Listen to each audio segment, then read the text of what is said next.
Welcome back to my YouTube channel base of education Mantra. प्यारे बच्चों, आज हम करने वाले हैं क्लास 8 की सोशल साइंस की पेपर के आंसर की को। ठीक है, यानी आज जो आपका सोशल साइंस का पेपर हुआ था क्लास 8वीं के बच्चों के लिए यूनिक शिफ्ट का, तो यूनिक शिफ्ट के बच्चों के लिए क्या आज इस पेपर को हम क्या हल करने वाले हैं। ठीक है, यानी कि पेपर को पूरा हल करने वाले हैं ऑफिशियल आंसर की से। तो प्लीज़ वीडियो को पूरा अंत तक जरूर देखें और वीडियो को लाइक शेयर करना न भूलें, और चैनल पर नए हैं तो चैनल को सब्सक्राइब करें। पेपर आपके पास होगा बच्चों, पेपर आप निकाल लेंगे। ठीक है, और सीधे हम क्वेश्चन के आंसर को करते हैं बच्चों। तो यहाँ से आपका पहला क्वेश्चन था। ठीक है, तो पहला क्वेश्चन ऐसा है कि कुछ आपको पढ़ना है, इसके आधार पर आपको बताना कि इसमें किस प्रकार के जो अधिकारों की बात की गई है। ठीक है, तो पहले क्वेश्चन में पहले पॉइंट में कहा गया था कि समीर को एक विशेष राज्य का होने के कारण दूसरे राज्य में कार्य करने से रोका जाता है। तो आपको बताना था कि समीर के किस मौलिक अधिकार का हनन हो रहा है, यानी समीर के किस मौलिक अधिकार को रोका जा रहा है। ठीक है, तो इस क्वेश्चन का जो पहले का जो आंसर था, तो इसका जो राइट आंसर होने वाला है प्यारे बच्चों यहाँ पर किस प्रकार का था, तो ये था स्वतंत्रता का। ठीक है, यानी कि ऑप्शन बी करेक्ट हो जाएगा, पहले का बी। चलिए आगे देखते हैं। और इंग्लिश वाले बच्चे इंग्लिश का भी देखते चले। ठीक है ना, कि राइट ऑफ फ्रीडम। चलिए सेकेंड क्वेश्चन यहाँ पर दे रखा कि 1829 में कित्तूर में अंग्रेजों की नीति के विरोध में किस रानी ने हथियार उठा लिए थे। तो ये था ऑप्शन ए रानी चेन्नम्मा। ठीक है, ऑप्शन ए। और इंग्लिश वाले बच्चे भी देखते चले। ठीक है, थर्ड क्वेश्चन यहाँ पर है पहले का कि भारत में 300 रुपये का जो नोट जारी होना चाहिए अथवा नहीं। ठीक है, और इस विषय पर जो निर्णय लेने का जो अधिकार है वो किस सरकार को, क्योंकि सरकार 3 प्रकार की होती है, केंद्र सरकार, राज्य सरकार और ग्राम पंचायत, जो तीसरा स्तर की सरकार है। तो ये जो नोट जारी करने का जो अधिकार है ये किसके पास होता है बच्चों, ये सेंट्रल गवर्नमेंट के पास, यानी कि ऑप्शन ए करेक्ट हो जाएगा। ठीक है, चलिए इंग्लिश के बच्चे देख लेंगे यहाँ पर। चलिए आगे देखते हैं। पहले का 4 यहाँ पर है कि किस गवर्नर जनरल ने विलय की नीति का प्रतिपादन किया। विलय यानी कि राज्य हड़प नीति भी कह सकते हैं, तो ये किया था लॉर्ड डलहौजी ने किया था। ठीक है, यानी ऑप्शन ए बिल्कुल करेक्ट हो जाएगा। ठीक है बच्चों, चलिए इंग्लिश मीडियम के बच्चों भी देख लेंगे यहाँ पर। ठीक है, ऑप्शन ए।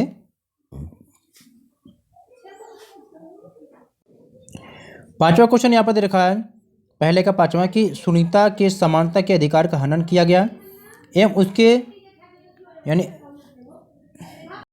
तो फिर यहाँ पर क्या है, अदालत जाने से रोका जा रहा है। तो बताइए सुनीता के किस मौलिक अधिकार का हनन हो रहा है। तो यहाँ पर आपको देखना है, तो अनीता के मौलिक अधिकार का जो हनन हो रहा है उसका नाम है, तो इसका कौन सा सही हो जाएगा, सी वाला, यानी कि संवैधानिक उपचारों का अधिकार। ठीक है, चलिए इंग्लिश मीडियम के बच्चे भी यहाँ पर देख लेंगे, ऑप्शन सी। छठा है कि कानपुर में 1857 के विद्रोह का नेतृत्व किसने किया था। तो कानपुर में 1857 के विद्रोह का जो नेतृत्व है नाना साहब ने किया था, यानी कि ऑप्शन सी करेक्ट हो जाएगा। ठीक है, इंग्लिश मीडियम के बच्चे भी देख लेंगे यहाँ पर। चलिए अब अगला क्वेश्चन आपको यहाँ से ध्यान देना है कि क्वेश्चन नंबर पहले का 7वें से 9वें तक जो सही या गलत आपको बताना है। ठीक है, 7वां है कि भूस्खलन एक या प्राकृतिक आपदा, तो आपको बताना है, तो ये बिल्कुल सही है। यहाँ पर आप राइट लिख लेंगे। ठीक है, चाहे ट्रू फॉल्स लिख लेंगे या राइट, तो यहाँ पर ट्रू लिख लेंगे या सही लिख लेंगे। ठीक है, हिंदी में सही कर लेंगे बच्चों। ठीक है, चलिए आगे देखते हैं। 8वां क्वेश्चन है, तो ये 8वां भी, ये भी क्या है, बिल्कुल सत्य है, इसे भी कर लेंगे आप। ठीक है, 9वां क्या है, तो 9वां भी सत्य है, यानी कि 7वां 8वां 9वां तीनों क्या बच्चों, ये सही है। ठीक है, चलिए क्वेश्चन 10 देखना है कि पारितंत्र से आप क्या समझते हैं, और इसका अथवा वाला क्वेश्चन ये कि जब मंडल नीचे से आप क्या समझते हैं। फिर यहाँ पर क्वेश्चन नंबर 11 देखेंगे, 12 देखेंगे, 12 का अथवा देखेंगे। फिर यहाँ पर जो ये लघुत्तरी क्वेश्चन है ये क्वेश्चन देखेंगे, second, third, fourth, fifth, six, seven. ठीक है, इन सारे क्वेश्चन को हम सीधे आंसर की से देखते हैं, क्वेश्चन पेपर से आप मिलान कर लेंगे। ठीक है बच्चों, तो प्यारे बच्चों ध्यान देंगे, ये क्वेश्चन नंबर 10 का आंसर यहाँ पर। ठीक है, यानी कि पारितंत्र किसे कहते हैं, तो यहाँ से लिख लेंगे पारितंत्र किसे कहते हैं, यानी कि जीवधारियों का आपसी एवं अपने आसपास के पर्यावरण के बीच का संबंध जो है पारितंत्र कहलाता है। ठीक है, और इसका अथवा वाला जो क्वेश्चन इसको भी देख लेंगे, जीवमंडल नीचे कि यह वैश्विक नेटवर्क द्वारा जुड़े रक्षित क्षेत्रों की एक श्रृंखला है जिसे संरक्षण और विकास के बीच संबंध को प्रदर्शित करने के इरादे से बनाया गया। ठीक है, क्वेश्चन 12 यहाँ से देख लेंगे बच्चों, 12 यहाँ से देख लेंगे। ठीक है, सॉरी 11, और क्वेश्चन नंबर 12 यहाँ से देख लेंगे। ठीक है, 12 से 10 से, अब 12 में अथवा वाला क्वेश्चन यहाँ से देख लेंगे, संसद किसे कहते हैं। ठीक है, चलिए खंड ख में देखेंगे क्वेश्चन नंबर 2 को, 2 यहाँ से यहाँ तक देख लेंगे इसका आंसर। ठीक है, कि महासागरों का जल क्या है, लवण है, मानवीय उपयोग के लिए उपयुक्त नहीं होता है, केवल 2.7% ही लवण है। इसका 70% भाग बर्फ की चादर और हिमानियों के रूप में पाया जाता है, मनुष्य की पहुंच से बाहर है। केवल 1% जो अलवण जल है ये मानव के उपयोग के लिए होता है। ठीक है, थर्ड क्वेश्चन यहाँ से देखेंगे बच्चों कि वन्य जीव संरक्षण के लिए निम्न उपाय था।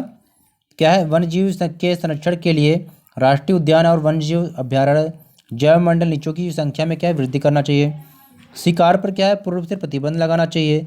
प्रादेशिक व सामुदायिक स्तर पर लोगों को क्या है, वन तथा वन्य जीवन के महत्व पर क्या है, जागरूक करना चाहिए। स्थानीय लोग विशेषकर बच्चों को क्या है, विभिन्न कार्यक्रमों का भी हिस्सा बनाना चाहिए। ठीक है, क्वेश्चन 4 का आंसर है कि भूमि संरक्षण के 3 उपाय है। वनारोपण, भूमि उद्धार, रासायनिक कीटनाशकों व उर्वरकों के विनियमित उपयोग और अतिचारण पर क्या है, रोक लगाया जाए। क्वेश्चन 5वां का आंसर यहाँ पर पहला पॉइंट में है कि बक्सर के युद्ध के बाद 1765 में कंपनी को क्या है, मुगल सम्राट के द्वारा बंगाल प्रांत का दीवान नियुक्त कर दिया गया। सेकेंड में है कि कंपनी ने भारतीय रियासतों में अपने क्या है, रेजिडेंट तैयार कर दिया। रेजिडेंट के माध्यम से कंपनी के अधिकारी भारतीय राज्यों के भीतरी मामलों की दखल देने की थी। ठीक है, और फिर यहाँ पर अथ वाला क्वेश्चन है 5वें का, इसको देख लेंगे बीटी को पोस्ट करके। अब यहाँ पर खंड ग में देखते हैं क्वेश्चन नंबर 6 को। ठीक है, कि पहला है कि 1600 में ईस्ट इंडिया कंपनी ने इंग्लैंड की महारानी एलिजाबेथ से क्या है, चार्टर यानी कि इजाज़तनामा लेकर हासिल किया, और फिर कंपनी को क्या है, पूरब से व्यापार करने का अधिकार भी मिल गया। कंपनी को दूसरी अंग्रेजी व्यापारिक कंपनियों से प्रतिस्पर्धा का कोई भय नहीं। ठीक है, और क्वेश्चन नंबर 6 का ये चौथा पॉइंट यहाँ देख लेंगे कि चार्टर के द्वारा कंपनी समूह पार जाकर नए इलाकों को क्या खंगाल सकती थी और सस्ती कीमत पर चीज़ें खरीदकर उन्हें यूरोप में ऊंची कीमत पे यानी महंगी पे बेच सकती थी। ठीक है, और ये छठे का अथ वाला क्वेश्चन का आंसर है, देख लीजिए आप और नोट कर लीजिएगा। ठीक है, चलिए 7वां क्वेश्चन का आंसर देखते हैं। 7वें क्वेश्चन का आंसर यहाँ से देख लेंगे प्यारे बच्चों। फिर इसके बाद ये दूसरे पॉइंट यहाँ से तीसरा पॉइंट देख लेंगे। ठीक है, वीडियो को पोस्ट करके, ये चौथे पॉइंट है 7वें का। अब यहाँ से खंड घ शुरू हो जाता है, तो इसको क्वेश्चन के द्वारा देखते हैं। तो खंड घ देखते हैं, सेक्शन डी, क्वेश्चन नंबर 8 से 11 तक। ठीक है, तो यहाँ पर चार्ट दिया है, बहुत सारी पार्टियाँ यहाँ पर दी गई है। तो ये पार्टियों के द्वारा क्या है, यहाँ पर चुने गए सदस्यों की संख्या है। ठीक है, और सदस्यों के द्वारा कौन कौन से पार्टी के कितने सदस्य चुने जा रहे हैं, तो इसलिए क्या है यहाँ पर दिया गया है। अब इसी तालिका के आधार पर आपको नीचे देखे जो क्वेश्चन है इसको आंसर देना है। तो चलिए देखते हैं। तो यहाँ पर पहला में क्वेश्चन में दे रखा है कि बहुमत वाला जो दल कौन सा है। बहुमत दल का मतलब होता है कि जितनी वहाँ पर सीट है टोटल 70 है। ठीक है, आधे से अधिक, यानी कि जिस भी पार्टी को क्या है आधे से, यानी कि 36 से ज़्यादा सीट निकली है, सदस्यों की संख्या चुनी गई है, उनकी सरकार बन गई, यानी कि उनकी बहुमत हो गई। तो 36 ज़्यादा कौन सी है, एक ही पार्टी यहाँ पर है 40। तो ये आपसे पूछा बहुमत वाला दल कौन सा है, तो ये आपका जन दल, जन पार्टी हो जाएगा। ठीक है, इसलिए यहाँ पर क्या हो जाएगा, तो पहले क्वेश्चन में आपका जो राइट आंसर हो जाएगा ऑप्शन बी। ठीक है, जन दल। चलिए आगे देखते हैं। सेकेंड क्वेश्चन है कि विरोधी दल, यानी कि विरोधी दल कौन है। ठीक, उसके दूसरे नंबर जो पार्टी होती है तो ये लोक पार्टी, यानी कि ऑप्शन ए सही हो जाएगा। ठीक है, तीसरा है कि किस दल का जो नेता है मुख्यमंत्री बनेगा, तो बस जिसकी बहुमत की सरकार होती है मुख्यमंत्री उसी पार्टी का बनता है, यानी कि ऑप्शन बी, यानी कि जन पार्टी। ठीक है, चलिए इंग्लिश में भी बच्चे देख लेंगे, इंग्लिश में अपना आंसर उसी प्रकार से। ठीक है बच्चों, चलिए क्वेश्चन 9 है, पैराग्राफ पे आधारित क्वेश्चन है। पैराग्राफ आप पढ़ लेंगे बच्चों, पेपर आपके पास है, क्योंकि समय वेस्ट होगा। ठीक है, सीधे क्वेश्चन देखते हैं। तो क्वेश्चन नंबर यहाँ पर है पहला कि सूर्य की हानिकारक किरणों से हमारी रक्षा कौन करता है, तो ये ऑप्शन सी है, वायुमंडल हो जाएगा। बी क्वेश्चन है कि निम्न में से कौन वायुमंडल को थामे रखता है, तो ऑप्शन बी हो जाएगा सही कि पृथ्वी का गुरुत्वाकर्षण बल। तीसरा है कि पादप एवं जीव जंतु मिलकर क्या बनाते हैं, तो वो बनाते हैं जैवमंडल, यानी ऑप्शन बी आपका करेक्ट हो जाएगा। ठीक है, चलिए आगे देखते हैं। क्वेश्चन 4 है कि वायुमंडल के बारे में कौन सा कथन सही नहीं है। देखो सही नहीं पूछा है, आपको गलत बताना है। तो चौथे का सी सही है, यानी बाकी तो सही है, लेकिन ये डी सी वाला गलत हो जाएगा, तो आपको गलत ही बताना। ठीक है, इसलिए ये करेक्ट जगह सी। अगला क्वेश्चन देखते हैं, इंग्लिश वाले बच्चे इंग्लिश मीडियम देख लेंगे अपना। क्वेश्चन नंबर 10 है, पैराग्राफ पढ़ लेंगे। सीधे क्वेश्चन देखते हैं कि भारतीय संसद में कितने सदन हैं, तो भारतीय संसद में सदन कितने हैं, 2 हैं। ठीक है, लोकसभा में कितने निर्वाचित सदस्य होते हैं, तो लोकसभा में जो निर्वाचित सदस्य होते हैं 543। ठीक है। तीसरा क्वेश्चन है कि लोकसभा में बहुमत हासिल करने के लिए किसी दल के पास कम से कम कितने सदस्य होने चाहिए, तो 272, यानी ऑप्शन डी करेक्ट हो जाएगा। चौथा ऑप्शन है, तो प्यारे बच्चे इस पेपर में क्या है, मिस प्रिंट है। ठीक है, यानी यहाँ पर एक ऑप्शन ये होना चाहिए था कि उपयुक्त सभी, तो इसमें करेक्शन कराया गया था।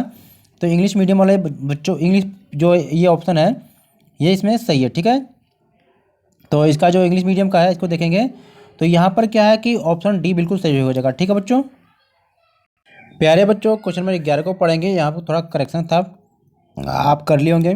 ये 29 मार्च की जगह पे यहाँ पर 8 अप्रैल लिख लेंगे बच्चों।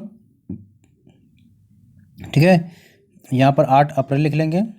इसी प्रकार से फिर ऑप्शन में भी करेक्शन होगा पहले में। ठीक है, यहाँ पर 8 मार्च की जगह पे अप्रैल लिख लेंगे। ठीक है, 8 अप्रैल, तो इसका जो राइट आंसर हो जाएगा ये 8 अप्रैल ही होगा। ठीक है बच्चों, चलिए आगे देखते हैं। सेकेंड क्वेश्चन इसका आपका है, तो दूसरे का जो ऑप्शन सही हो जाएगा ए। ठीक है, फिर तीसरे का जो आंसर हो जाएगा बच्चों, तीसरे का बी कि बैरकपुर में अपने अफसरों पर हमला करने के आरोप में, यानी मंगल पांडे को फांसी क्यों दी गई थी। चौथा देखेंगे कि तथ्य को क्रम में आपको लगाना है, तो इसका जो सही है ये ऑप्शन सी है, यानी कि पहले दूसरा आएगा, फिर पहला आएगा, फिर तीसरा। यहाँ पर दूसरा है। ठीक है, इंग्लिश वाले बच्चे इंग्लिश में देख लेंगे आप। फिर इसी प्रकार से आपको क्या है, मानचित्र के क्वेश्चन करना है। ठीक है, अब देखो भारत के मानचित्र में करना क्या है बच्चों,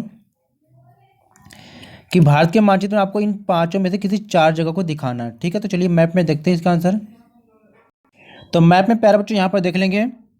ठीक है, ये बी है, ये डी है, ई है, ये सी है, ए है। तो जहाँ पर ए है वो लखनऊ है, जहाँ पर बी है वो मेरठ है, जहाँ पर सी वो झांसी है, जहाँ पर डी है वो बरेली है, जहाँ पर ई वो अलीगढ़ है। ठीक है, इस प्रकार से हमने आज के द्वारा जो दिए गए जो क्वेश्चन पेपर था मिड टर्म का, जो इवनिंग शिफ्ट के बच्चों का था क्लास 8 सोशल साइंस, उसके क्वेश्चन पेपर को हमने पूरा क्या हल कर लिया है। प्लीज़ वीडियो को लाइक शेयर जरूर करें और चैनल को सब्सक्राइब करें।